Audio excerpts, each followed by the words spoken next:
Let's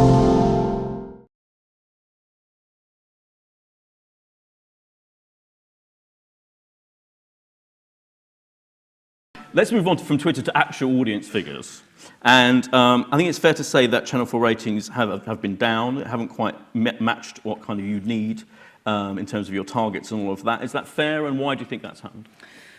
Well, I think I wouldn't say what we need. I mean, I think, you know, clearly you're talking about our all-individual share, and that's an important part of what we are measured on. We're also measured on demographics, which are much more robust than that. We're also measured on the number of shows that we deliver light viewers on, where the figures are incredibly good for Channel 4. It's also important that we have huge reach with 16 to 34s, which we do, on a par with ITV1's, actually. So, yes, the all-individuals is slightly down this year. I think, you know, to be blunt, I have, most of you probably heard me on a platform like this for the past 8 years. I worked out the other day, I'm sitting here doing these sessions, and I think you become quite sanguine. There'll be ups and there'll be downs. I think we had a very good first quarter, we had an incredibly good fourth quarter, we had a slightly weaker second quarter, and then in the last 3 weeks we've launched some of, probably 5, I think, of our highest rating shows this year, with The Mill and Southcliffe and How to Get a Council House, Benefit Britain, Kirsty Fill Your House. So I think it's always going to be a bit of a roller coaster, particularly on a channel that is reinventing itself at such a pace.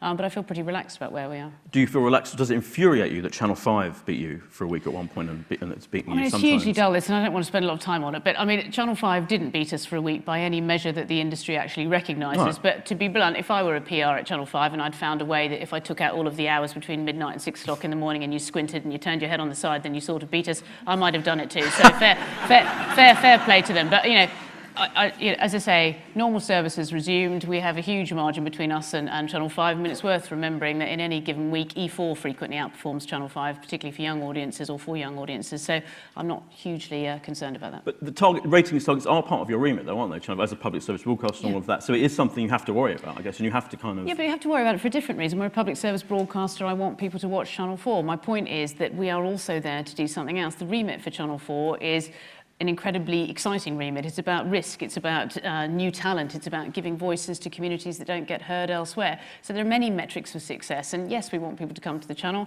but we don't sell against all individuals, we sell against 2 different demographics, and it's just as important to me that we are getting critical acclaim for what we're doing, we are being recognised for being risky and thoughtful in the way that we commission, and one of the best things that's happened recently is to see our own tracker studies begin to pick up people saying, yeah, you are taking more risks, actually, you do go to Channel 4 for a different perspective on the world or to hear a different sort of voice, and that's as important.